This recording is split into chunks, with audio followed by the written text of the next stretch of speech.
Olá, tudo bem? Feliz Natal. Eu sou Angélica Hellish. Olá, eu sou o Marcos. Feliz Natal para todos. Hoje nós vamos fazer aqui um pequeno especial sobre o Rod Serling, lembrando dos seus 100 anos que está completando hoje, né?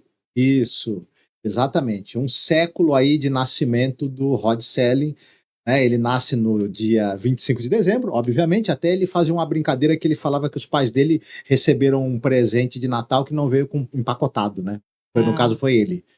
é verdade. A gente vai aproveitar para falar um pouco sobre a vida, sobre a história dele. Claro, né? Se você não nos conhece, chegou aqui por este vídeo, acho que é importante a gente falar que nós fizemos todos os podcasts, né? Assim, vamos colocar assim, todos os episódios da série Além da Imaginação. Então, tudo que a gente possa colocar aqui nessa pequena homenagem não vai ser tão relevante quanto você acompanhar todos os podcasts, Uhum. porque a gente acompanha toda a trajetória dele em The Twilight Zone. Então, a gente falou dos roteiristas, falamos das questões, dos problemas, da recepção do público. Então, Uhum. aqui é um especial para recordar a vida e a obra do Rod Serling. Isso. Lembrar que a gente também fez um vídeo ao vivo, né? Uma live com o Igor Uhum. Karastanoba, que ele escreveu um livro, né? Próxima Parada, Além da Imaginação.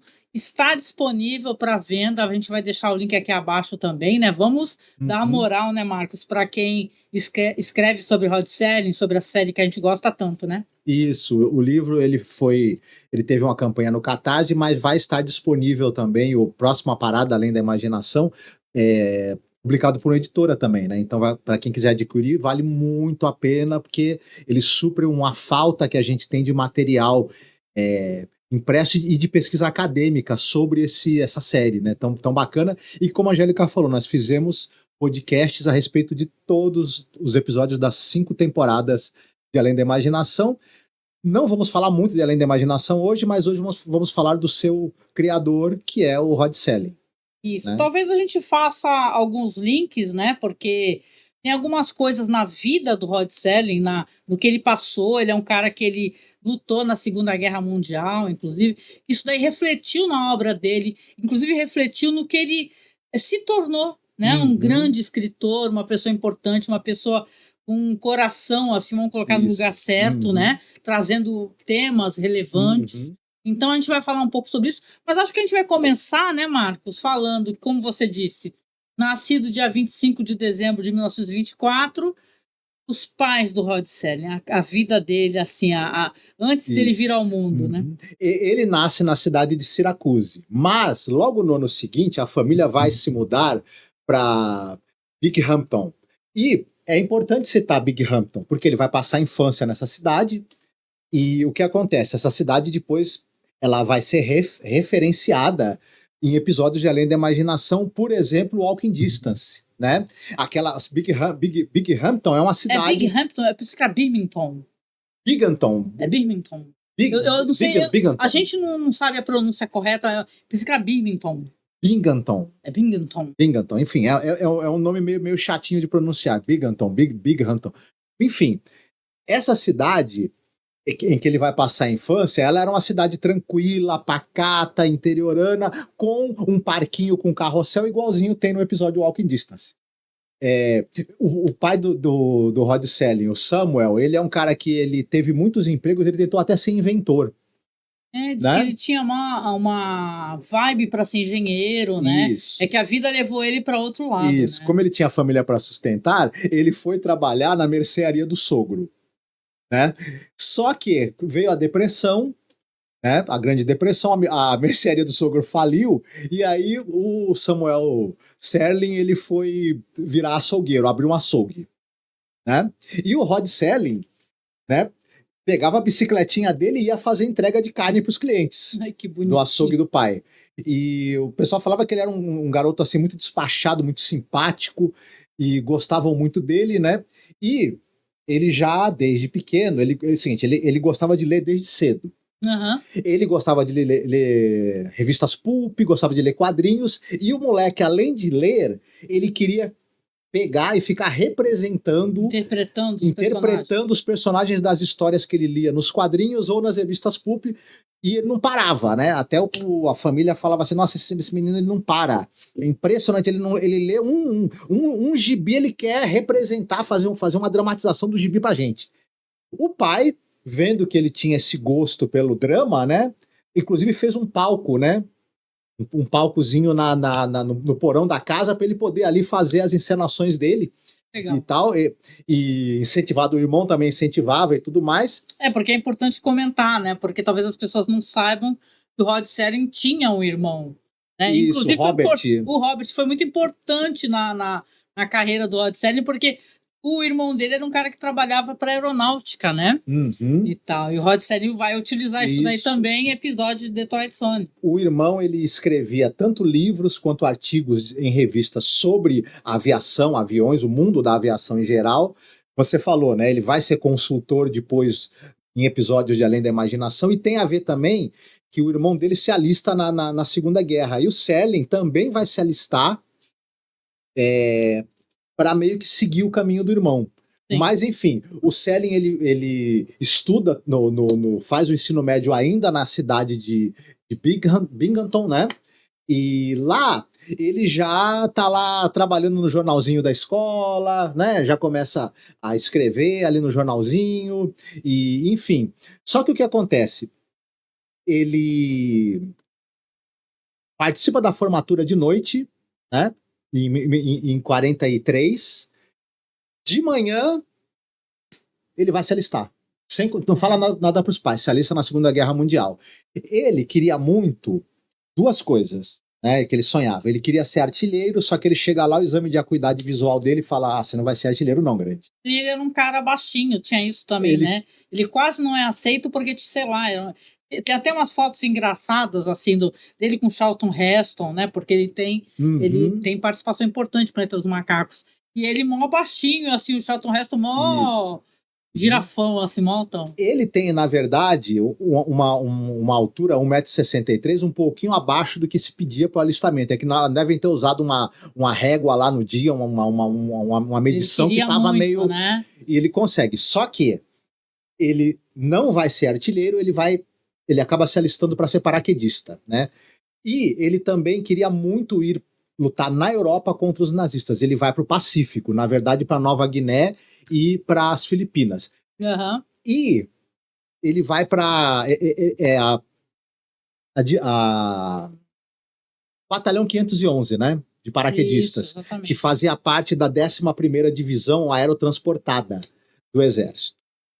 E ele vai participar da guerra na Nova Guiné, ele participa de alguns combates. De lá, eles vão para tentar retomar a região de Manilha, lá nas Filipinas. Uhum. E é aí que a cobra fuma. Por quê? Eles, no caminho, não encontram muita resistência, porém, chegando em Manilha, eles vão enfrentar 17 mil soldados japoneses com ordem de lutar até a morte e não entregar a cidade. Essa batalha de Manilha foi uma batalha furiosa, violentíssima, com um número de baixas, tanto militares quanto civis, enorme. O Serling se engaja em muitos combates, até porque tem um outro detalhe. Ele estava lá no batalhão 511, né? Só que ele arruma, não sei dizer exatamente, ele arruma alguma treta com alguém e ele é passado para o batalhão de demolição, que era o chamado Esquadrão da Morte. Por quê? Ele tinha um altíssimo número de baixas. Caramba, então mandaram ele pra morte, praticamente. Praticamente pra morte. Por quê? Nossa. Quando ele chega no batalhão, ele já tá com a média de 50% de mortes. Quando eles vão para Manilha, na batalha pela retomada da capital das Filipinas, sobe para 70% o número de mortes. De cada 10 integrantes, 7 do batalhão do Serling morrem. Uhum. Inclusive, ele quase morre, porque em uma das batalhas, em um determinado momento, ele olha e ele vê que ele está na mira de um soldado japonês, sem possibilidade de ter onde se esconder e de como reagir. A sorte é que tem um outro soldado atrás dele e o cara atira no japonês que ia acertar ele antes. Ele sofre também um ferimento grave no joelho, né? Sim. Que vai trazer consequências para o resto da vida dele. E ele, por ver muita morte, muita destruição, perder muitos amigos, tem até um caso, ele tanto vai ver muita morte nas batalhas, quanto vai ver morte besta, que é tipo o colega dele que estava fazendo contando piada para entreter os amigos, um avião passa jogando suprimentos de alimentos. Nossa, isso é trágico, é um trauma muito grande para ele, né? Eles estavam famélicos, estavam com fome, né? Porque a guerra, os caras ficavam lá escondidos e passando uma necessidade absurda, né? O avião passa, joga um pacote de suprimentos que acaba caindo em cima desse amigo dele, decapitando o amigo, na frente dele. Tem até uma coisa interessante, que parece que uma das antigas histórias dele de guerra, é chamada First Squad, First Platoon, ela foi lançada pela revista The Strange. Não fazem muitos anos não, entendeu? Uma dessas histórias dele que ele conta justamente essas histórias de guerra, né? E tal. E é interessante essa questão toda que você está falando, da guerra, dos traumas que o cara tem, porque ele falava que ele era importante para ele contar essas histórias. E isso daí fez com que ele se tornasse um roteirista, né? Foi importante para isso, né? Isso. Mas voltando a essa questão da guerra. Ele vai ter ali o episódio The Purple Testament, né? Por exemplo. Sim, o Purple Testament, para quem não recorda, é um soldado que ele vai ver um brilho no rosto das pessoas que estão prestes a morrer. Então vai remeter justamente a esse evento, por exemplo, que ele viu o cara lá, né, falando tá caindo comida do céu, tá caindo comida do céu, e acontece essa tragédia, o cara morre na frente deles todos, né? Purple Testament e Quality of Mercy, que são 2 episódios, né? Inclusive no Quality of Mercy tem o Leonard Nimoy, né? A gente fez os podcasts, né? Então, são episódios que falam sobre a questão da guerra, falam sobre misericórdia, por exemplo, que a guerra é uma coisa muito cruel, né? Então, ele quis levantar essas questões, né? Se você pensar, imagina, você tem um batalhão que, devido à natureza das missões dele e como ele se move dentro do teatro ali da guerra, você vai ter 70% de morte. Ou seja, basicamente é um batalhão que é colocado ali para todo mundo morrer. Né? E é engraçado, ele vai ganhar o Coração Púrpura, vai ganhar, né, o Estrela de Bronze, vai ganhar um distintivo que você ganhava por ter participado dos combates pela libertação de Manilha, né? E tudo. Quer dizer, eu tô num batalhão que vai morrer todo mundo, meia dúzia que sobreviver ganha a condecoração para ver se, né? Fica menos feio. Eles fazem isso, né? Até quando a pessoa morre, eles mandam medalha e tal, mas isso aí é uma insignificância, né? Mediante a tragédia que é a guerra, né? Sim. Ele sofre também um trauma muito grande, né? Porque ele perde o pai, né? Quando ele volta da guerra, o pai já tinha morrido, né? Então, exatamente. O pai dele, que era uma pessoa muito importante para ele, né? Ele já tinha, antes dele se alistar, quando ele estava para concluir o ensino médio, ele já tinha sido aceito na Universidade de Ohio, de Antioquia, Ohio. Só que ele, obviamente, após a graduação, como a gente já falou, ele se gradua à noite, na manhã seguinte ele se alista. Então ele adiou a faculdade. Sim. Só que quando a guerra acaba, aí ele pega o dinheiro que ele recebeu, né, que é o soldo, né, por ter participado, né, você tinha um salário ali, mas você recebia um pagamento depois se você sobrevivesse à guerra. Ele pega esse dinheiro, vai para Ohio e começa a estudar na Universidade de Antioquia. No início, ele vai fazer educação física. Isso. Mas a filha dele fala que era o sonho dele, né? Era fazer educação física, ele gostava de criança, ele já queria ser treinador, né? Isso. E tal, só que ele tinha muitos demônios, né? E tal, né? A Anne Selling, a filha dele, que ele tinha 2 filhas, né? A Judy e a Anne. Ela fala muito sobre isso, porque o pai, ele sempre é muito retratado como alguém muito traumatizado, né? E ele não era esse tipo de pessoa. Ela fala assim, para ele era importante contar essas histórias, ele recordar esses eventos. Ele tem até uma fala dele aqui que eu selecionei, que ele fala assim, ó, a Anne fala, meu pai disse quando voltou para casa que nunca mais machucaria outro ser vivo. Mas ela disse que ele estava muito orgulhoso do seu serviço, tanto que ele usava a pulseira de paraquedista Sempre. Isso, Usou por toda a a vida. gente consegue ver que ele usava essa pulseira. E ele era um cara que gostava de esportes, né? Ele praticou tênis, tênis de mesa. Durante o serviço militar, ele praticou boxe, né? Tentou ser. Ele tinha um Lutou fascínio por boxe. boa parte do serviço militar ele praticou boxe, só que engraçado, na primeira luta ele quebrou o nariz, e aí quando ele foi fazer a última luta que ele fez, ele quebrou o nariz de novo, né? E olha que ele era um cara pequeno, né? Mas ele era intrépido, né? Isso. Ele também quis jogar futebol, mas quando ele foi tentar, o pessoal falou, Nanico, não dá, né? Vou confundir você com a bola. Não foi isso, brincadeira, né? Mas enfim. Mas aí o que acontece? Ele estava lá fazendo educação, ele começa fazendo educação física, mas o negócio do cara era escrita, rádio, teatro. Ele logo se enturma com o pessoal das artes ali, da comunicação, e larga a educação física e passa mesmo para. Ele vai arrumar um estágio para trabalhar na rádio da faculdade, né? E, na verdade, o primeiro contato dele mesmo durante ainda o serviço militar, um comediante foi fazer uma apresentação lá para as tropas e falaram pro cara, esse cara aí ele interpreta, ele escreve, esse cara aí é o Rod. Aí, resumindo, o Rod mostrou para ele um sketch que ele tinha escrito. O cara falou, poxa, legal, vou fazer essa tua sketch, tu não quer participar também? Sobe no palco lá comigo. Depois, na rádio, ali, na rádio da faculdade, o Serling também escrevia, também. Ele acabou, depois de um tempo, se tornando gerenciando a rádio da faculdade durante um tempo, né? Uhum. E tanto que os primeiros trabalhos dele, até mais para frente, você deve falar sobre isso, foram em rádio. Isso. Né? Até participou de concurso e tudo, né? A gente fala muito sobre isso nos podcasts, né? Mas tem isso, né? Ele é um cara que, primeiramente, ele escrevia roteiros para rádio, né? Só que ele era muito bem sucedido, né? Tem isso. Ele, além da rádio da faculdade, ele pega trabalho na WLW de Cincinnati. Só que tem uma coisa, ele não gosta. Nesse meio tempo, é outra coisa importante. Ele conhece a Carol Kramer, que depois vai ser Carol Serling, que vai ser a futura esposa dele. Ele conhece ela na faculdade, né? Futura esposa, única esposa. Isso. Também. Ela, a princípio, ele tinha fama de galinha no campus da faculdade, sabe? Tinha fama de galinha, franchona, e ela não queria muito saber dele por causa da fama dele de perigoso. Mas provavelmente a fama dele era merecida porque ele acaba conquistando ela e casando com ela, né? Inclusive.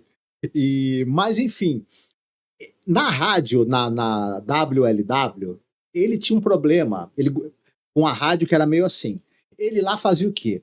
Entre outras coisas, ele tinha que escrever todo tipo de chamada para a rádio, inclusive uma coisa que ele não gostava nem um pouco, era que a rádio fazia propaganda de remédios. E esses remédios que são bem duvidosos, assim, sabe? Da época, dos anos. Imagino, ali né? Dos anos. Um placebo maluco qualquer. Isso, sabe? Final dos anos 40? Era aquele negócio, né? Enfim, aqueles remédios que não eram exatamente cientificamente comprovados, e a rádio veiculava testemunhos de pessoas que tomaram o remédio para aquele negócio e deu certo, foram curadas, aliviou os sintomas. Só que esses testemunhos eram todos falsos, ele que escrevia. Meu Deus! Né? E ele que narrava às vezes também. Olha só. Né? Com aquela voz dele. Então, esse tipo de trabalho, que não era um trabalho criativo, ele já estava ali escrevendo, né? Era um ganha-pão, né? Ele já estava tentando vender os roteiros e tudo mais. Ele acaba tendo, inclusive, você falou da Carol, né? Da esposa dele, já falecida, Carol Selling. Ela, a família, né? Como você falou, tinha essa fama, né? Na faculdade de ser uma pessoa tanto quanto pegadora, né? E diz que a família dela não pessoas religiosas. Ele teve que se juntar, né? Ser um cara religioso também, né? Se juntou à igreja unitária, né? Na faculdade. E aí acabou casando com ela em 31 de julho de 1948. Né, com a Carol Selling, né? Como eu falei, ele teve 2 filhas, a Jodie e a Anne. A Jodie é a mais velha, nascida em 52, e a Anne, nascida em 55, né? E também tem uma coisa na história deles que eu acho importante falar, porque isso vai ter tudo com o que a gente está comentando, Detroit Zone e tal, o nome da produtora dele, Porque a avó materna, né, a Carol Serling, eles tinham uma casa do lago, ali no Lago Cayuga, né. Você vai lembrar que o nome da produtora era Cayuga Production, Isso. né. Eles passaram a lua de mel nessa casa, né? Isso. E todo ano a família, depois, quando os filhos nasceram, eles iam para lá, né? Curtir um descanso, né? Isso era importante para um espaço de tranquilidade, de Isso. paz, né. Isso na época que o Rod Serling ainda podia se dar o luxo de descansar. Depois ele vai entrar numa rotina que ele não descansava mais, né? Ele ainda dava alguns trabalhos ainda com paraquedismo, né, porque como ele era experiente, ele trabalhava meio período, né, nessa fase, Uhum. né, ainda nos anos de Ó, faculdade dele, testando paraquedas. testando paraquedas Agora vocês imaginem, né, testar paraquedas, se não der certo, o que que acontece isso. pro cara, né? Ele ganhava tipo $50 para testar um paraquedas. Meu Deus! Mas aí ele ganhou uma graninha a mais porque ele resolveu testar um assento ejetável de um avião. Hum, E que não estava dando muito certo, já tinha morrido 3 caras testando, aí meu ofereceram para Deus. ele $500 para ele testar e ele testou e ele ficou vivo, né? Diz que era 1.000, né, diz na verdade é até mais $1.000, né, e tal, né. Mas nesse meio tempo aí ele tinha uma carreira que foi se consolidando, né, nas rádios, né.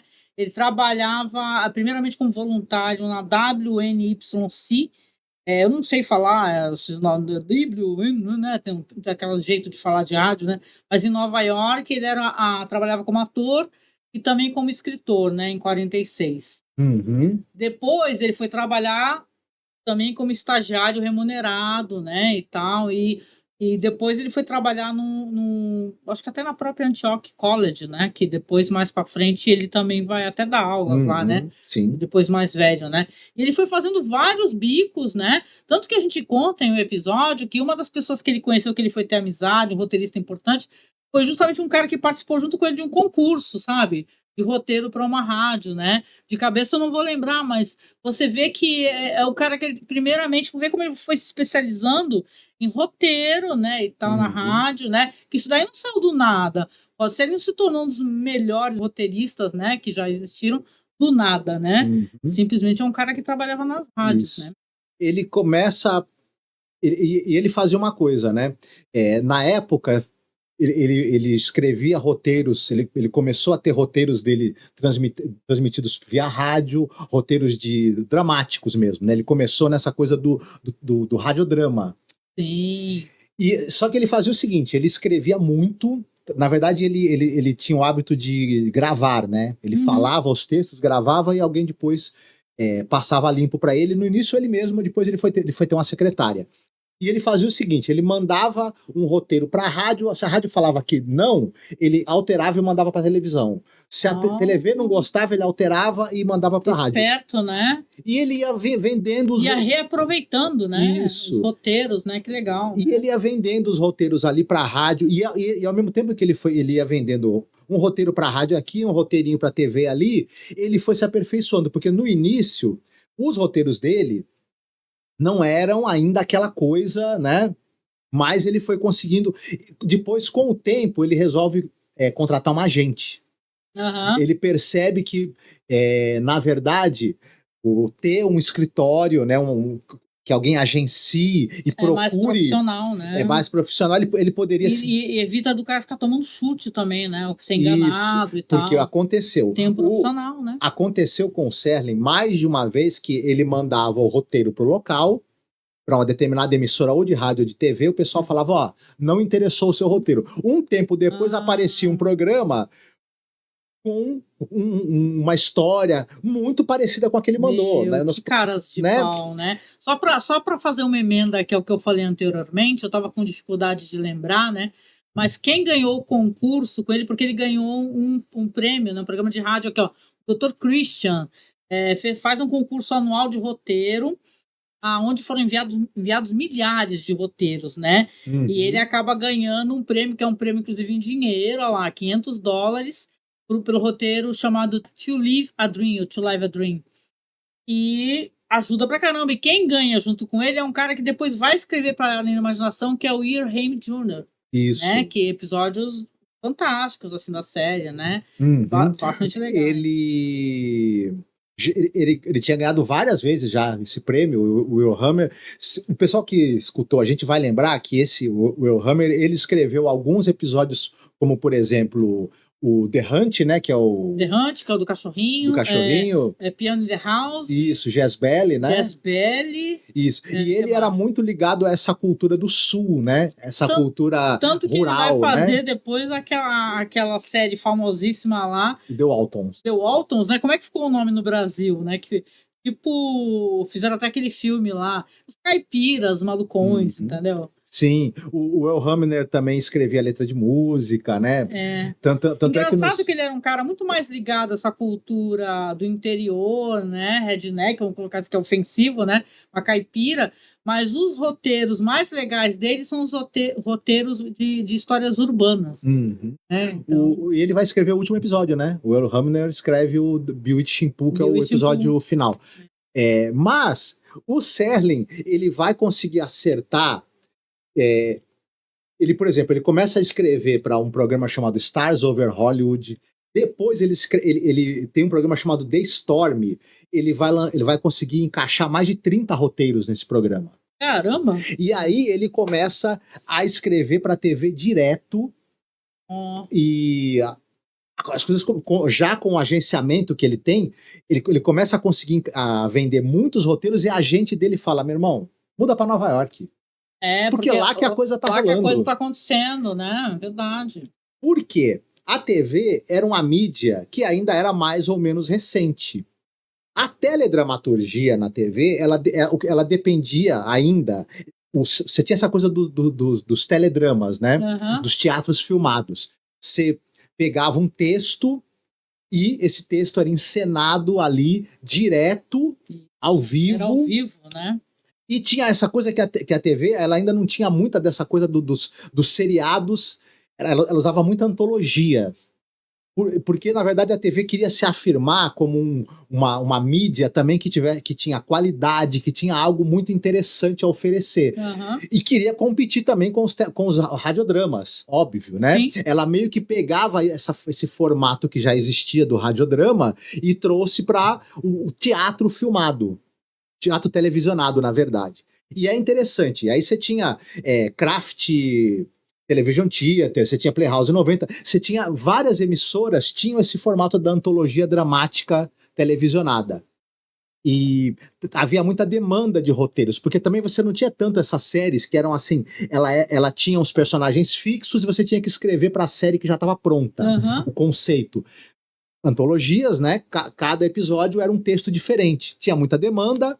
E aí o Serling viu aí uma possibilidade e se concretizou. Ele vai ter, durante os anos 50, mais de 90 roteiros exibidos em várias emissoras. Vai colecionar Emmys, né? E vai colecionar Emmys.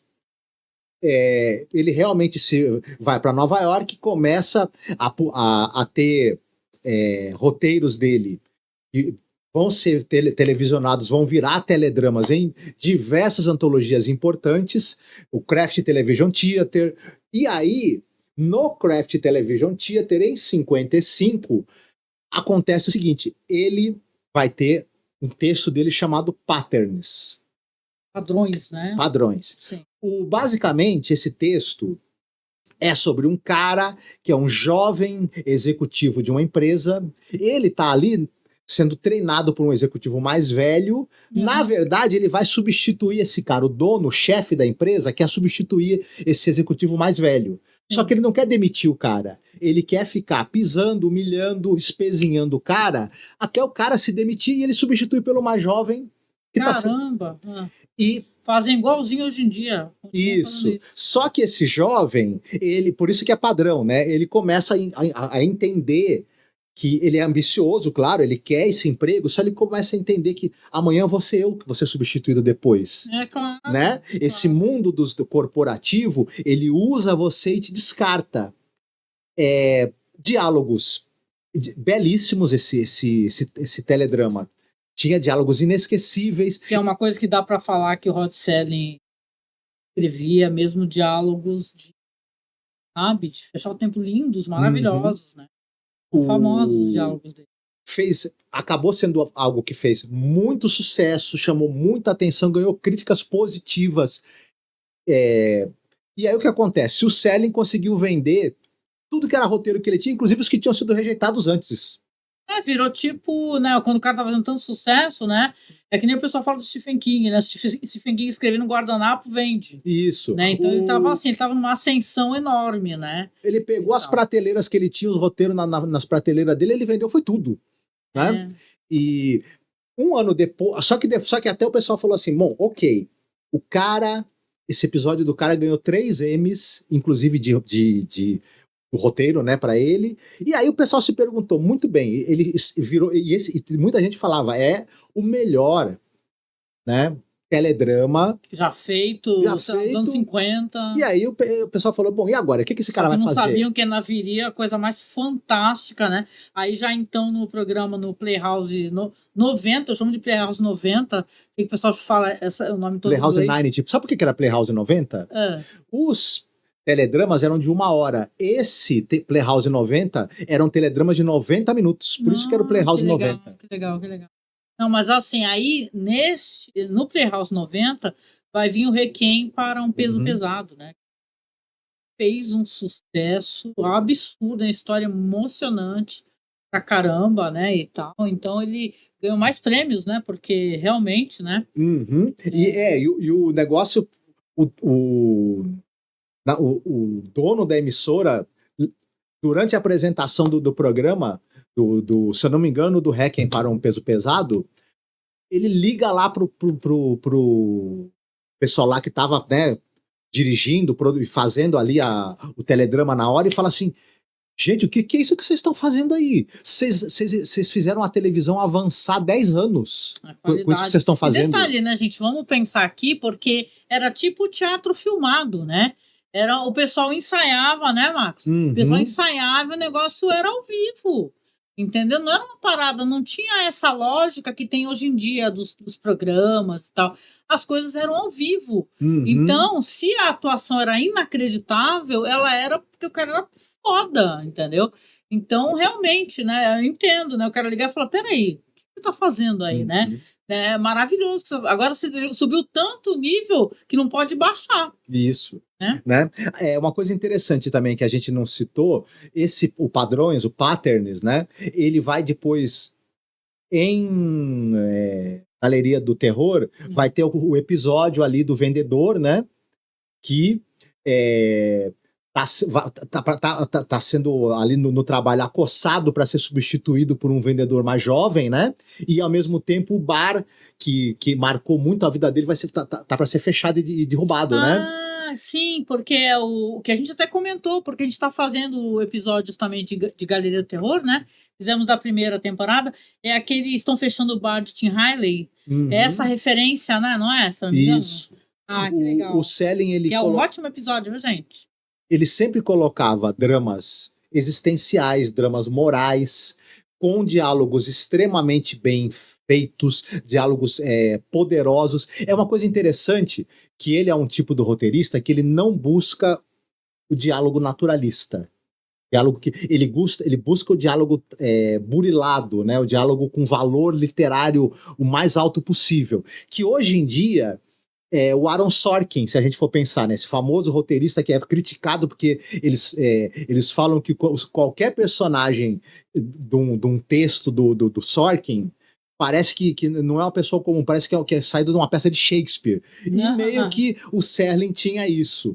Mesmo os personagens de pessoas mais comuns, eles tinham falas muito profundas e muito poderosas, porque eu acho isso legal, porque se tem uma coisa que a gente às vezes critica, às vezes filmes ou séries que são tão fantásticas, um valor de produção tão alto, diálogos horrorosos, né? Então não precisa todo mundo falar como se saído de uma peça de Shakespeare, né? Mas você ter diálogos interessantes, intrigantes, inspiradores, ou que, sei lá, que mexam com o espectador, né? Porque se você tem diálogos horrorosos, não vai adiantar nada.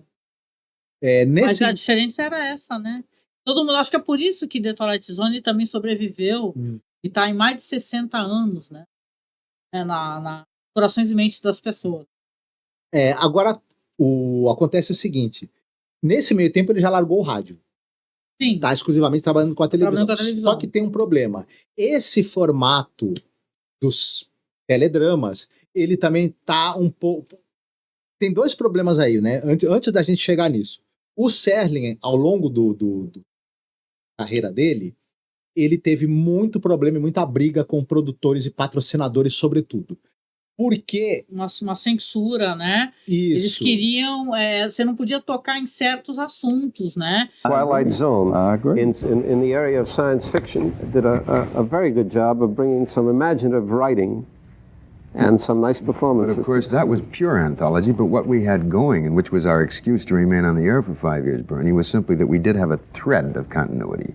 We had a concept, which was science fiction, fantasy, the occult. Well, what bothers me, gentlemen, about this is that if we agree that we have on television a presentation with the quality, as we see quality, that the vast public will not necessarily like it. Maybe it's too close to home. Maybe it shakes them up too much. Maybe that's not what they want from television. That's a moot question, but I have always maintained, Jim, that any audience with any kind of brain at all will respond to that I which is agree exciting. with you. This is something Now, that you we may have must to tell believe. them a story That's of prejudice in yeah. parable form, in Yeah. which they may step aside as third persons and cluck and say, how awful we treat our minority groups. But at least they know that it's an evil, and they will recognize it as such. And by osmosis or some incredible process, will somewhere along the line be faced with a situation in which they too may have to exercise a prejudice and be conscious of it as an evil. Now, on Twilight Zone, for example, done during just as timorous a time as any other time, we made a comment on prejudice, on conformity, on intolerance, on censorship. But it's easy to do it when you're talking about Buck Rogers isn't allowed to write his memoirs in the way he wants to write them. Yes. So he puts on his backpack, his rocket pack, and he zooms over to the publisher. And they applaud and laugh and think how exciting and interesting. Now, it may well be that the inner message may never get through, but I think peripherally it does. Até é importante mencionar, porque isso faz parte da história do Rod Serling, né? E você vê que a gente está falando agora que vamos contextualizar, de 56, né? E tem um episódio do Emmett Till, o assassinato do jovem menino negro Emmett Till, e ele é trucidado, né? E isso faz com que o Rod Serling queira contar essa história desesperadamente, só que ele não consegue de maneira nenhuma. Por quê? Porque os patrocinadores não permitiam, né? Depois, mais para frente, ele vai dar até uma entrevista para o Mike Wallace, que está até no nosso canal, legendada. Ele reclama dessa questão de não ter liberdade, porque ele vai viver com isso toda a vida dele. O Emmett Till é um menino de 14 anos de idade. Ele vai viajar para uma outra cidade, se eu não me engano, junto com o irmão. Isso. Eles vão parar numa lojinha para comer alguma coisa. Essa lojinha é um casal de pessoas brancas, é no sul dos Estados Unidos, Exatamente, né? Era um casal de pessoas brancas. O Emmett Till teria ficado fascinado com a beleza de uma menina, de uma moça. Da dona. Da dona. E, segundo aí dizem, ele teria assoviado para ela, feito assim. um comentário. Não, isso é ela falando, né? Porque Isso. já tem relatos, assim, ainda mais no sul dos Estados Unidos, né? De mulheres que falam que o cara mexeu, assoviou e não foi nada disso. Né? Então é puro racismo, né? Mas a questão é que o que aconteceu com o menino, ele foi morto. Né? O marido dessa mulher dona da loja, né? Mais um cara vão lá, eles sequestram o Emmett Till, ele é torturado, morto a tiros e jogado na água. O corpo jogado na água. A família, quando resgata um corpo, eles fazem questão de fazer um velório de caixão aberto para poder mostrar o que foi feito do filho deles, a violência, o grau de violência. E aí que o Rod Serling tenta, de qualquer maneira, apresentar um Doomsday, né? Os caras são absolvidos, né? É claro, no julgamento. Né? Claro. O júri só pessoas brancas da região em que os caras viviam, da cidade em que os caras viviam. Então, resumindo, foram absolvidos. O Rod Serling quer fazer um texto, só que aí o que acontece? Ele já sabia que não adiantava ele tentar fazer sobre essa história. Aí ele faz, na verdade, um roteiro em que, numa pequena cidade, um senhor judeu vai ser assassinado. Mesmo esse texto, em que quando você lia, você percebia os paralelos com a história do Emmett Till. Mesmo que na verdade, a vítima ali, no caso do texto que o Rod Serling escreveu, era um idoso. Apesar de ser uma história muito diferente, né, do que... Mas acho que aí, não sei a tua opinião, né, que ele começa a entender que para ele contar certas histórias, é necessário que ele altere as coisas, que ele camufle, né? Que ele utilize subterfúgios para poder fazer uma narrativa. Mas mesmo esse texto, eles não aceitaram. E eles mudaram, mexeram, recortaram, obrigaram ele a refazer, e aí a coisa vai pro México. Nossa, depois vai ter Dust, né? Que é episódio de Detroit Zone. Isso. Aí o episódio vai ser exibido como A Town Has Turned to Dust, né?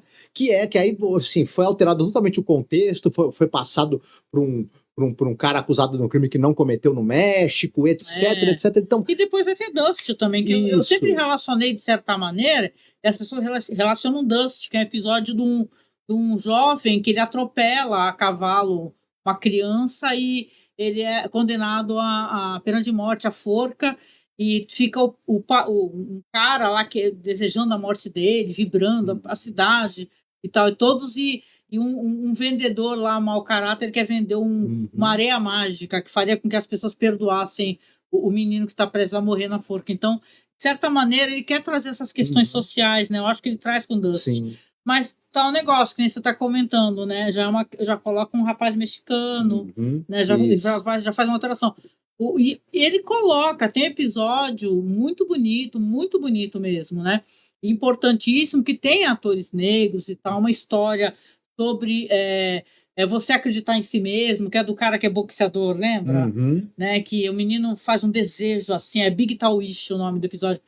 O menino faz um desejo enorme assim para que ele consiga e tal. Só que o cara não acredita em si mesmo, e pelo fato dele não acreditar em si mesmo, tudo se reverte, né? Porque tem a coisa, ele quer essa coisa da pessoa preta, ela não acreditar, ou a sociedade desacreditar essa pessoa, que ela não tem direito a nada, e ela mesma acabar não acreditando em si. A gente gravou um belíssimo episódio com a nossa amiga Érica, então é assim, né? Eu sempre achei, por isso que às vezes quando a gente assistia um outro episódio do Rod Serling que dava uma derrapada, alguma coisa, e falava, não parece nem o Rod Serling, porque a gente sabe que não é isso que ele pensa sobre certas coisas. Como a gente tinha comentado, à medida que os anos 50 vão avançando, esse formato dos teledramas, ele começa... Uma coisa importante também, né? Um pouco no Playhouse 90 e em outros teledramas de outras emissoras, que o Playhouse 90 era da CBS, se eu não me engano, né? Meio que ali também foi gestado um pouco essa coisa da nova Hollywood. Sim. Porque você tinha o John Frankenheimer, Arthur Penn, Sidney Lumet, esse pessoal, e roteiristas também, como por exemplo, o Reginald Rose, que vai escrever o 12 Homens e uma Sentença, né? O roteirista também, que depois ele vai escrever o Rede de Intrigas, que eu esqueci o nome dele agora, é o Pad alguma coisa. Né? Então, esse pessoal todo, o que acontece? Quando começa o teledrama a entrar em decadência, por que ele começa a entrar em decadência? As emissoras, elas começam elas esquecem um pouco essa questão de que elas estavam lutando por audiência. Eles começam a perceber que a audiência não vai vir necessariamente de eu entregar o melhor produto, com a melhor qualidade dramática. Eles começam a perceber que comedinhas de costume, que sitcoms, também, coisas leves e bobinhas, ou então seriados policiais ou de faroeste bem formulaicos, bem clichês, tem uma audiência maior do que os teledramas. Aquela coisa familiar, né? Aí é que vai entrar também pessoas importantes dentro dessa lógica do que você está falando aí, das comédias de costume e tal, familiares, aquele negócio a família inteira assistindo as coisas na sala, e vai entrar quem? Lucille Ball e o Desi Arnaz, né? Porque eles vão ter um papel importante para ajudar o Rod Serling a apresentar o The Time Element. Não é? Isso. Que é uma história que é um piloto, que ele o roteiro é tipo uma ficção científica. Deixa eu só ver ele... aqui, ó. O homem que ele tem pesadelo sobre o ataque a Pearl Harbor, Isso. né? E tal.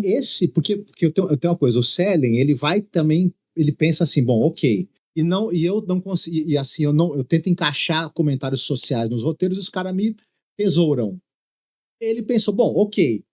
Ele também começa a fazer roteiro para cinema, só que tem uma coisa, diferente do pessoal, dos diretores, que vários deles conseguiram ou se encaixaram, né? O pessoal do Teledrama ou foi dirigir a série de TV mesmo, de sitcom, de policial, ou conseguiram se engatar no cinema, e aí vem a nova Hollywood, esses diretores que a gente citou aí antes, né? Uhum. O Serling, ele escreve para cinema, mas ele acaba não se adaptando tão bem, porque o forte do cara são os diálogos. E o cinema acaba dependendo bastante da narrativa visual. O Serling, ele acaba não sendo muito a praia dele. Ele até tem um papel importante em Planeta dos Macacos. Isso. A gente pode até falar sobre isso um pouquinho. Isso, né? mas ele não vai conseguir vender tantos roteiros assim para cinema. Porém, ele vai apresentar a ideia da série Além da Imaginação e é rejeitado. A CBS fala, não queremos saber de fantasia, nada disso. Só que como você falou, esse roteiro depois, ele é adaptado e ele vai passar no Desilu Television Theater, né? Que era a antologia de dramas que era produzida pela Lucille Boyle e Desi Arnaz. Eles aproveitam esse roteiro do piloto que a CBS rejeitou, vai ao ar, faz um sucesso tremendo. Muito antes de ter um Shyamalan, ele faz um plot twist inacreditável dessa história. E vocês não assistiram, assistam aí, O Elemento do Tempo. Eles recebem mais de 6 mil cartas, a CBS fica sabendo, aí fala, pô, Rod, né? Rod. E tem uma coisa também, se você analisa a carreira do Rod Serling, né? Ele é um cara que ele era dos programas de rádio, então acho que ele funciona bem dentro dessa lógica da antologia, né? De você ter uma história que ela tem começo, meio e fim, sabe? E você, em 20, 25 minutos, você vai entregar uma história, um desfecho. Sim. Que esse desfecho seja surpreendente, né? Que tenha um plot twist, né? Até, eu acho que tem relação até com esse primeiro, né? Vamos colocar assim, esse primeiro sucesso dentro dessa coisa da fantasia, da ficção científica, né? Só que não é tão fácil assim, porque o Serling, ele estava ali na dieta dele de escrever episódios de 90 minutos, lá pro Playhouse 90, e aí, quando a CBS procurou, ele falou assim, ó, vai ser de 30 minutos. Bom, beleza, né? Mas ele acaba se dando muitíssimo bem. A gente já comentou, ele vai apresentar o piloto, que é Where is Everybody. É muito legal. Eu vou deixar para você agora um pedacinho dele apresentando.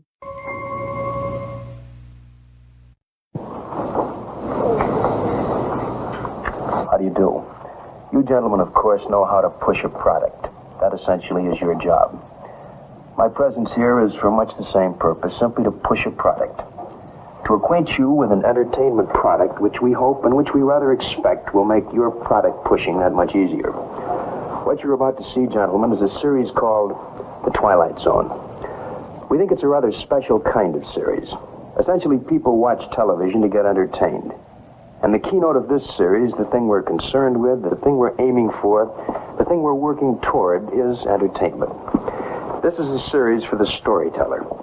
Because it's our thinking that an audience will always sit still and listen and watch a well-told story. And now that I've immodestly gone on record predicting the high quality of this series, let me very briefly show you what we mean by a special kind of series. You know, writers in general are notoriously bad verbal tellers of stories. We do much, much better behind a typewriter. So I hope you'll bear with me while I tell you about a few stories that happen to be the first ones we're shooting in our current production cycle.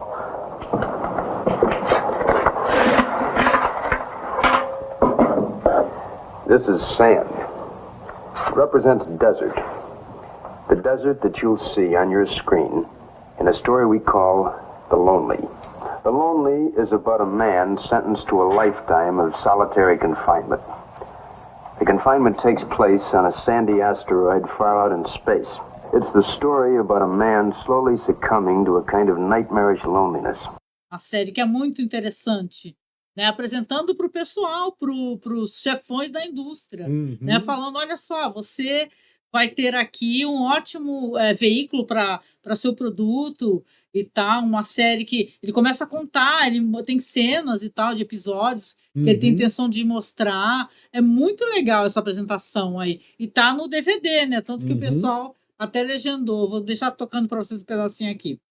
Como a gente já tinha citado, ele recebe o ok para a primeira temporada com a exigência de que ele fosse o escritor de pelo menos 70% do material. Isso, ele queria ter controle criativo. Ele lutou muito para ter o controle Isso, criativo. não, e foi uma... detalhe, ele contratou roteiristas que ele respeitava, tipo Richard Matheson, Charles Belmont, George Clayton Johnson, George né? Clayton Johnson, que Isso. é muito fantástico também. Na primeira temporada, o 70% ele escreve e os outros 30% são esses três que a gente citou. A série ela vai durar até a 5ª temporada. Não, e é Falamos interessante bastante, contar uma coisa no começo. Vocês têm que escutar os podcasts, prometam pra gente. Porque a gente falou sobre tudo isso. Cada episódio, a gente não fala só do episódio, a gente fala de todo o contexto, do que aconteceu, das referências, faz uma indicação cinematográfica de série ou de livro, tem música final, os podcasts são incríveis, tá? Por uns 5 anos fazendo. Mas é interessante contar que no começo, né, até porque ele queria dar essa coisa de assim, qualquer um pode ser um grande roteirista, contar uma ótima história e tal. Então, com essa produtora, a Cayuga Productions e tal, junto com a CBS, né, e tal, ele começa a fazer um grande evento de... A pessoa fala, a pessoa pode mandar o seu roteiro, né, só que ele não tem noção, né, até, por favor, assistam a live lá com o Igor, que fala sobre as respostas e tal, eles tinham respostas meio que automáticas e tal. Antigamente as pessoas utilizavam carbono, sabe? Papel carbono, então a resposta aí assinada, com visto. Porque, claro, né? Muita gente assistia um episódio da série fazendo sucesso imenso, e fala: esse episódio é meu. Uhum. Eu mandei para eles lá, para Cayuga, e eles não me deram dinheiro. E tal. E vai ficar muito. Vão ter vários episódios, gente, e vão ter questões de processo judicial, vai ter muita questão judicial, vai ter episódio que vai ficar anos sem ser apresentado. Então é bem interessante. Essa ideia de ter os roteiros enviados pela pessoas da audiência, né? Essa ideia é abandonada logo, porque primeiro que eles recebem mais de 2.000 roteiros, logo de cara. Coisa, né? E eles percebem também que todo esse processo não vai dar certo.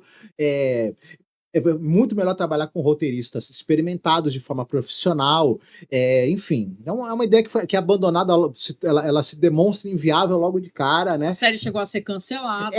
A gente falou sobre isso, né?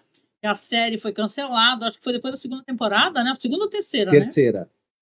Depois da terceira ela foi cancelada, aí ele perde toda a equipe, porque se tem uma coisa que Além da Imaginação caso você não tenha assistido, é uma série muito cinematográfica.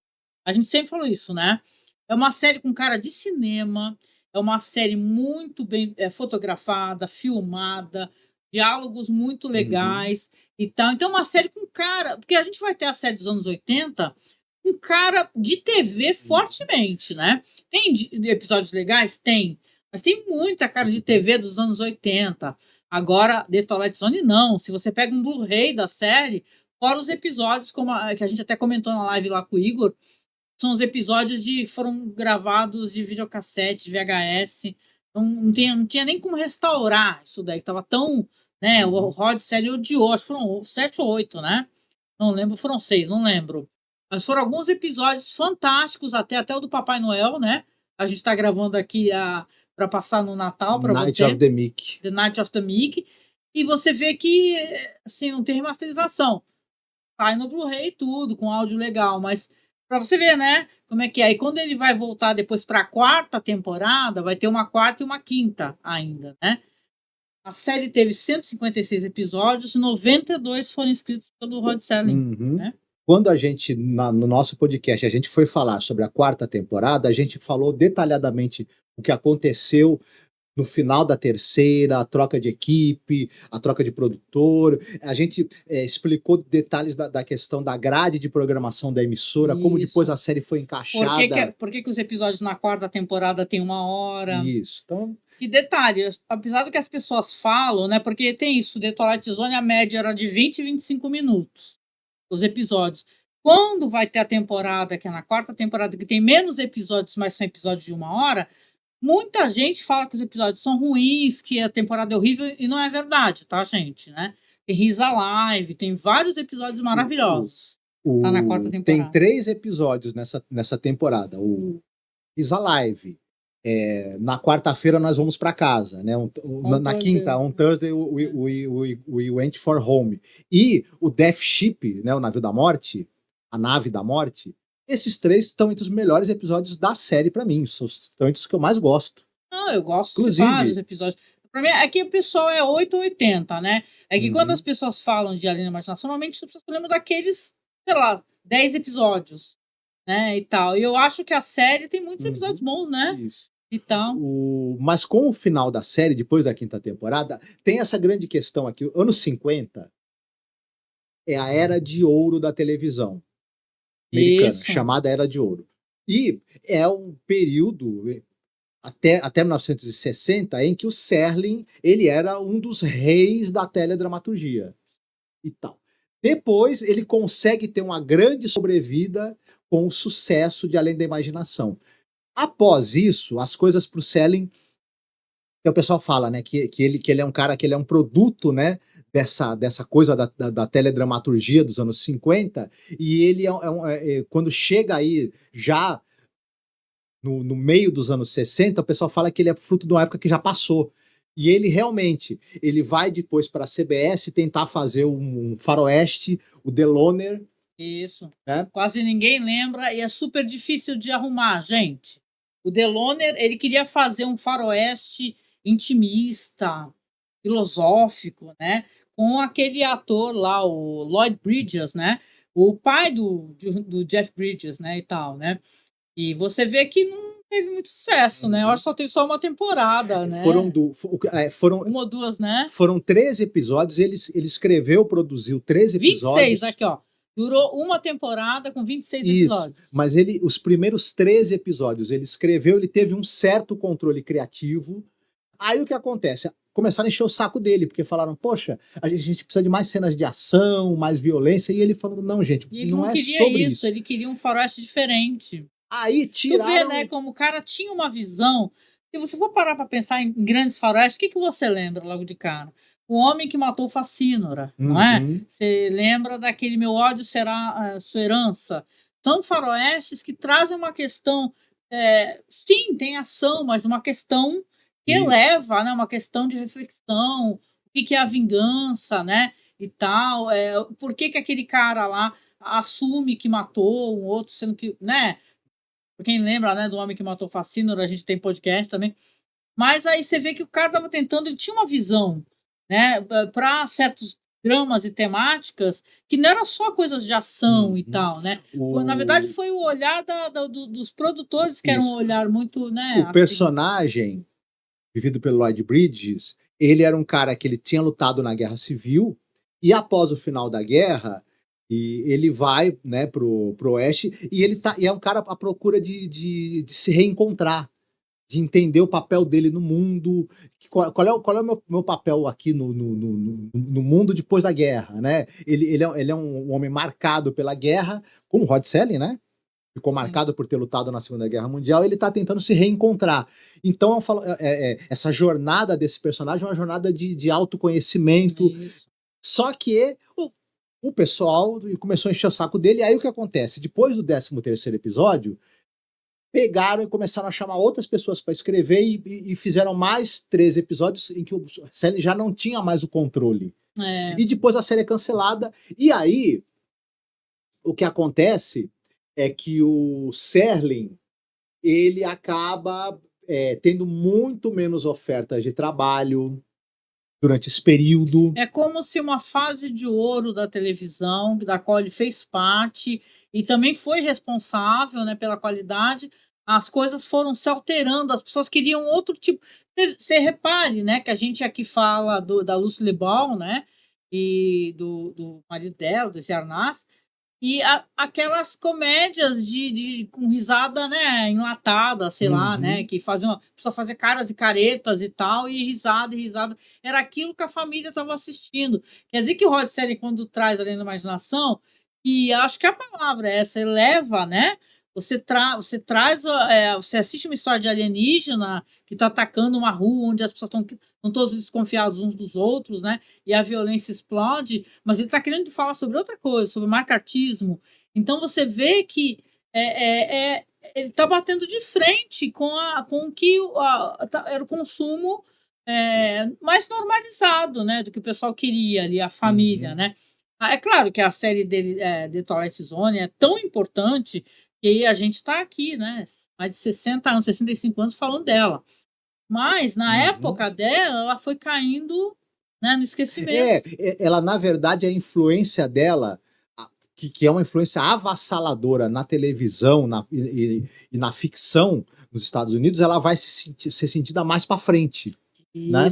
porque essas pessoas que cresceram, há vários autores, como Stephen King, outras pessoas, outros roteiristas, diretores, Spielberg, por exemplo, essas pessoas vão recordar dos episódios de Twilight Zone, Little Girl Lost, por exemplo, que inspira, de certa maneira, Poltergeist, e por aí vai, Premonição, né? Que é daquele episódio 22, né? Você tinha... não é que você não tivesse na TV anteriormente séries onde houvesse fantasia, terror, você até tinha, mas com a qualidade, com o impacto, porque, como você já tinha citado, além dos elementos de fantásticos, a principal característica de Além da Imaginação era a altíssima qualidade dos textos e a qualidade audiovisual, porque, porque ela tinha essa estética... As pessoas podem até falar, né? Desculpa até. As pessoas podem até falar que The Twilight Zone vivia no limite e a qualidade era o que dava,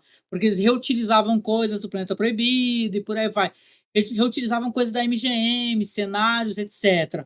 Mas, gente, a qualidade visual... Ah, sim, era fantástica. A estética. É só você assistir um episódio da série clássica e for assistir um episódio dos anos 80 ou dos anos, sei lá, 90 ou 2000. Era a estética era trazida do cinema noir. Isso. Inclusive. E tem episódios no ar também. Isso, inclusive diretores, né? Que trabalharam. Atores, né? O que a série fazia? The Twilight Zone. Antes que a gente saia de The Twilight Zone totalmente aqui, né? Já passamos por The Loner. Eles investiam em bons roteiros, a série tinha sucesso, tinha grandes roteiristas, tinha grandes atores, tinha o Burgess Meredith, um fantástico ator, o Jack Klugman, Agnes Moorehead, e por aí vai. Dá pra gente ir falando e falando e falando, porque eram gente que todo mundo era top na época, também eram atores importantes. A Agnes Moorehead era uma atriz de rádio, né, e muito famosa nas rádios, né? Pelos seus dramas, né? Que ela fazia lá, as narrações dramáticas. Então, na verdade, The Twilight Zone foi uma série de qualidade também. Não era uma série que era assim de baixa qualidade, nem nada. Eu acho que o cara estava quase que reinventando alguma coisa, reinventando a TV, né? Isso. De certa maneira. Mas aí veio o Night Gallery, como você falou, né? Em 69, a NBC, ela vai passar são três histórias, né? Isso, o primeiro episódio são 3 histórias. E é nesse episódio que a gente tem a história do cemitério, onde tem o Rod McDowell. Maravilhoso, Rod McDowell. A gente tem o quadro vai mostrando, o cara vai tentar matar o tio porque ele quer herança, só que nos quadros da casa começa a aparecer o caixão do tio saindo da terra, aí daqui a pouco o tio saindo, o tio batendo na porta, aí pá, a porta, alguém bate na porta. É muito maravilhoso, é muito cripta do terror. Isso. Vai ter o segmento dirigido pelo Steven Spielberg com a Joan Crawford, né? Enfim, acaba sendo um sucesso. Ele é exibido no World Premiere Theater da NBC. O sucesso dessa exibição fala, vamos fazer uma série. Então, no ano seguinte... Isso, demorou um ano para voltar. Night Gallery. Só que o Rod Serling, ele é apresentador. Isso. Basicamente, Ele não outro tem novamente o controle criativo. Ele tem um roteiro de apresentação muito bem feito, que até onde eu sei ele tem participação nos roteiros de apresentação, né? Isso. Se você não conhece a dinâmica do Night Gallery, o Rod Serling está numa galeria à noite, né? Galeria noturna, e ele mostra um quadro, né? Na live o Igor até falou que foi o mesmo cara que pintou todos os quadros. Aquilo é muito louco, que são muitos estilos diferentes, então ele teve que aprender muitos estilos, né? E aí você vê que ali ele conta uma historinha, né? O quadro esse quadro, ele mostra a história de um homem ganancioso, sei lá, de uma mulher malvada e tal, ou é uma escultura, e por aí vai. E tem uma historinha que ele conta antes de passar o episódio. E costuma ser assim, cada episódio tem uma média de 2 ou 3.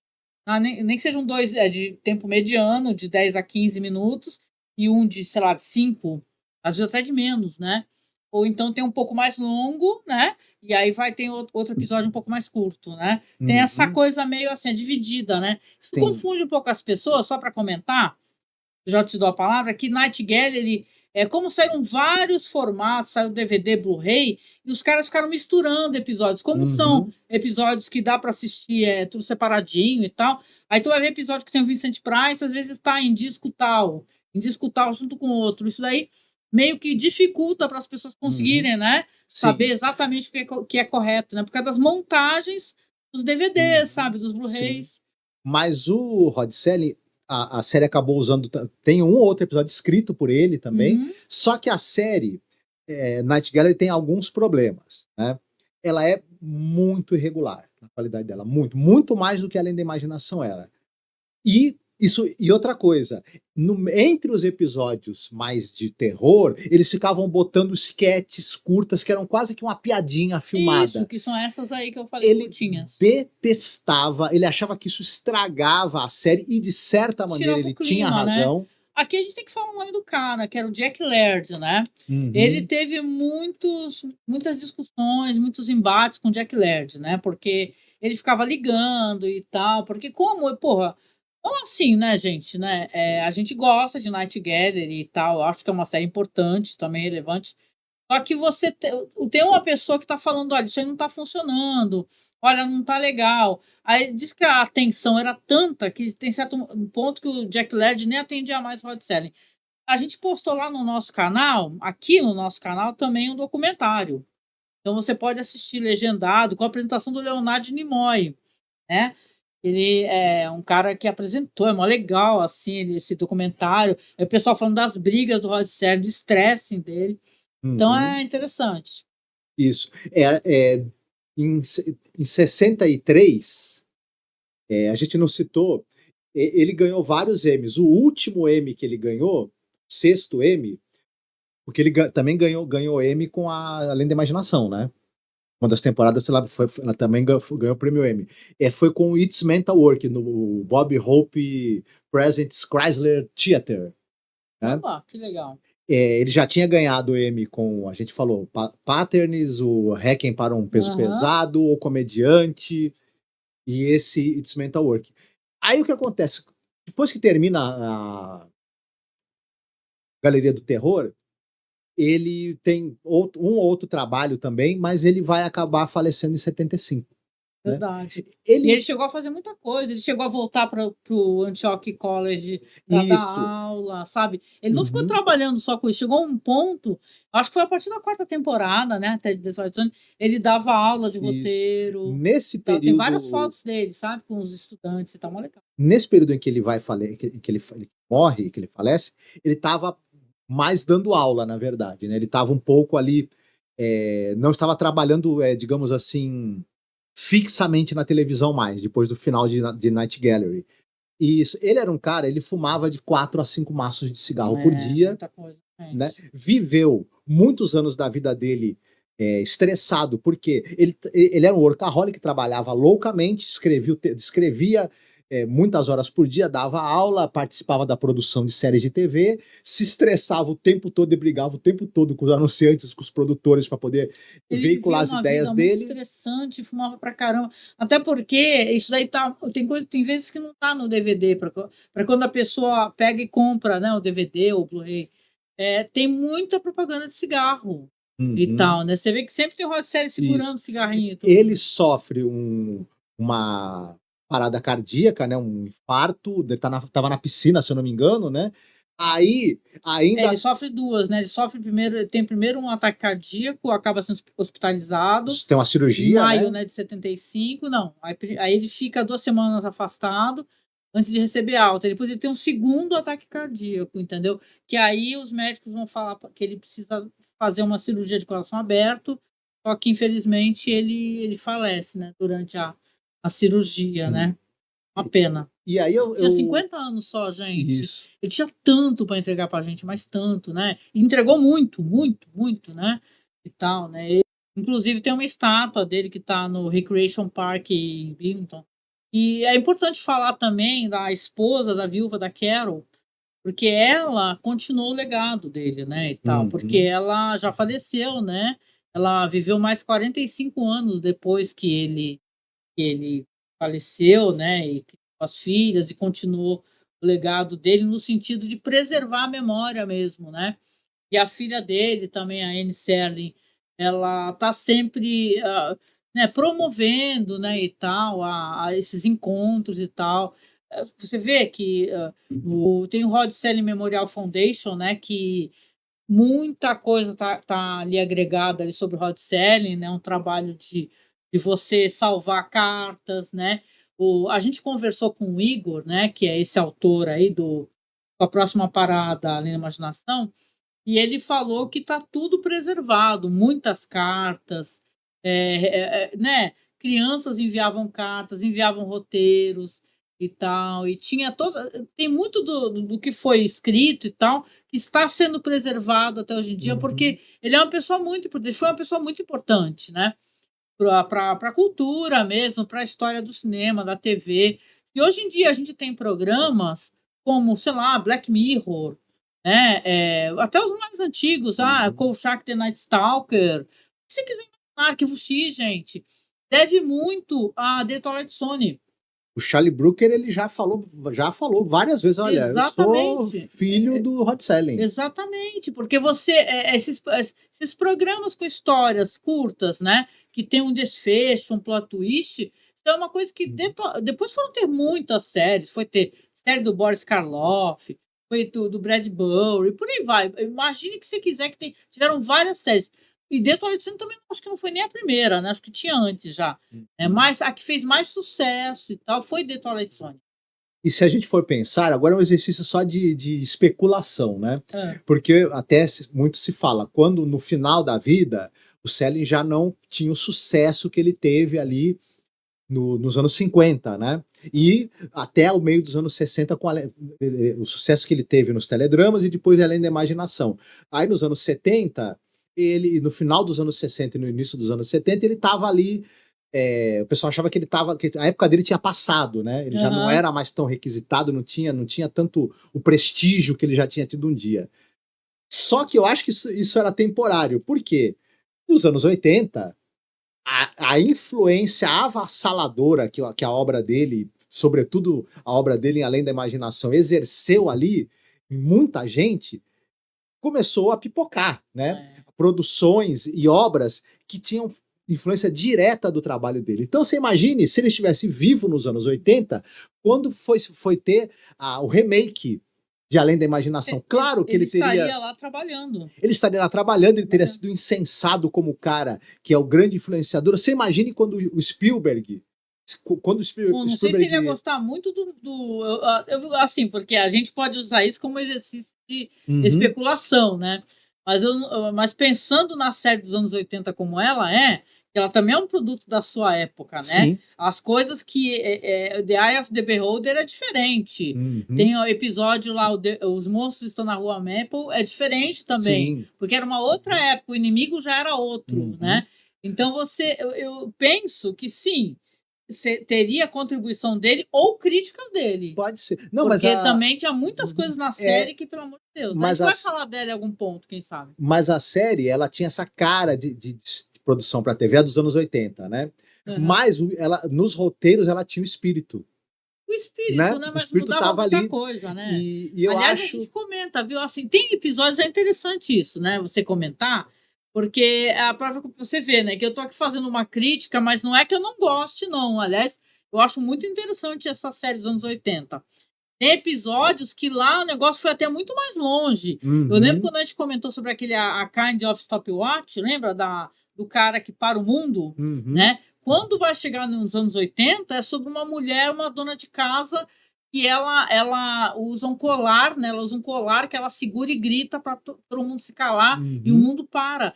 E a dado momento, uma bomba está se dirigindo à cidade e ela deu um berro e mandou tudo parar. Ou seja, ela nunca mais vai poder fazer o mundo se mover porque vai matar todo mundo, ela, a família dela e tal. Saca? É muito interessante. Tem coisas que funcionam pra caramba mesmo, Isso. né? Ou mesmo, por exemplo, quando diretores aí como Spielberg tiveram em ascensão, as pessoas até o filme Histórias Extraordinárias e tudo mais, né? Amazing Stories e tudo que tinha uma influência muito Amazing direta. Stories, o Spielberg foi fazer uma versão Spielbergiana, né? Mas que é tipo, coloque fofice nisso, né? Mas de qualquer maneira, se o Selen tivesse vivo, estariam falando, ó, isso tudo ali tem a ver com esse cara que nos anos 60 fez a série e tudo mais. Então, e talvez até se ele tivesse produzindo, ele voltasse a ter muitos convites para produzir, muito possivelmente. Então, ele acabou talvez falecendo um pouco antes. Vai ser muito jovem, 50 anos, gente, mais novo que a gente tem mais de 50. Eu acho que é uma pena, é um absurdo, é muito triste ter acontecido isso, sabe? Mas isso daí é uma coisa que uma coisa leva a outra, é o cigarro, é o estresse. A pessoa tá o tempo todo vivendo sob esse estresse. Tem vários episódios de The Twilight Zone, gente, que falam sobre isso. Walking Distance é um cara que é publicitário e não vê sentido na vida dele, e ele descobre que ele, naquela caminhada, ele vai parar na infância dele, ele se vê enquanto criança, vê os pais, dá a entender que o pai dele não está nem vivo, né? Mais na realidade atual, mas ele revê o pai dele, a mãe dele, tal, né? Então, você tem aquele lá, o famosíssimo Stop at Willoughby, né? Uma parada em Willoughby, que no final, pelo amor de Deus, né? O Willoughby não é uma cidade, o Willoughby é um serviço fúnebre. E o cara, ele vive sobre estresse absoluto, com push, né? O chefe falando.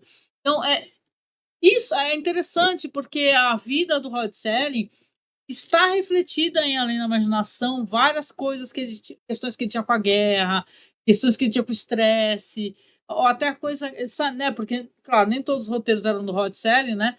Mas mesmo assim, eu acho que passava pelo escrutínio dele, né? Com toda certeza, afinal, né, ele tinha algum poder de Isso até pelo menos a terceira temporada. Depois, quando trocou de produtor, o produtor pegava um monte de roteiros que o Serling não teria colocado no ar se dependesse dele. Mas isso já né? A gente fala mais detalhadamente sobre isso no podcast. No podcast, né? Gente, escutem. Então, o Igor falou uma coisa interessante, né? Porque a gente tem uma memória falsa, né? A gente acha que o Rod Serling aparecia no começo de todos os episódios, e não é verdade. Só a partir da segunda temporada. Na primeira, não é verdade. Era a voz do Rod Serling. E a gente achava que, como está tão forte na nossa mente, né? Esse negócio do Rod Serling entrando, ou, sei lá, ele está em algum ponto do episódio, você acha que ele está em todos e não é. Só no final da primeira, que é o The Bard, né?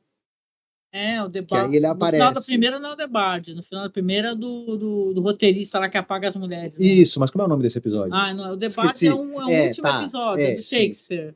Isso, mas no final da primeira temporada ele aparece. Melhor, desaparece. Isso. Né? Porque nesse último episódio da primeira temporada é o cara que ele apaga as pessoas do mundo, né? No caso, ele fica apagando as mulheres.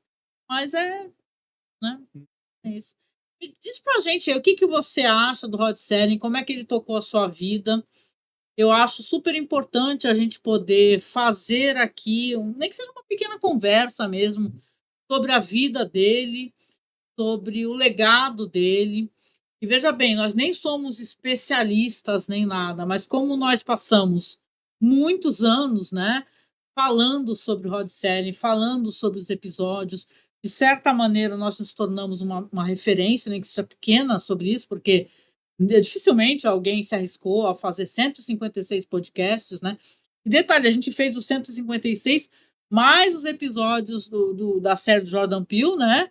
E tal, e os top 10 de cada temporada. Então a gente fez muito trabalho aqui e não à toa a gente faz questão de poder estar aqui com você e falar sobre os 100 anos do Rod Serling, né, Marcos? Exatamente. É bom poder relembrar a obra tão importante desse escritor, né, roteirista, né, e o legado que ela tem aí na cultura e nas artes, né, sobretudo no audiovisual aí, né. Enfim, se hoje, como a gente falou, se hoje tem Black Mirror e você aí que está nos ouvindo e nos vendo gosta de Black Mirror, saiba que além da imaginação, sem Rod Serling não existiria Black Mirror, por exemplo, e outras. Hoje é interessante, a gente tem bastante antologias na TV de elementos fantásticos, de horror, de suspense e um pouco essas séries, Sim. né? Channel Zero, por exemplo. As séries de terror, né? São todas meio que filhas, né? Ou netas do trabalho do Rod Serling, né? Ele ajudou a abrir esse caminho que hoje a TV e agora também, né, os streams, eles meio que estão trilhando aí, né? Não, e é que nem a gente falou, não é nem que, ai meu Deus, só tinha The Twilight Zone, não é isso. Mas o que mais fez sucesso, o que mais popularizou foi The Twilight Zone, Além da Imaginação, né? Então, é isso, né? Eu quero agradecer aqui por você nos assistir nessa data aqui, que você deve estar aí, o quê? Tá comendo peru? O que você comeu hoje de gostoso aí? Conta pra gente aqui. A gente também tá gravado o nosso programa, a gente nesse momento também tá comemorando com as pessoas que nós amamos, né? Então, a gente deixa novamente aqui os nossos desejos de um Feliz Natal para você, para sua família, caso você seja uma pessoa de Natal. Se não for, não tem problema. A gente deixa nosso carinho, nosso afeto, né? E aproveite, de repente, para assistir o episódio da Imaginação hoje, né? Vá assistir o lindo Night of the Mickey, porque nós colocamos lá no nosso canal no OKU. Vou deixar aqui abaixo para você também, para você assistir, né, Marcos? Quer deixar uma mensagem? Eu quero que vocês tenham uma excelente noite de Natal, fiquem todos muito bem e em breve a gente se vê. Lembrando aqui no finalzinho que a gente precisa do seu apoio para poder manter o nosso trabalho, o nosso podcast vivos, tá? Se puder, nos apoie, tá? As maneiras de apoio estão aqui abaixo.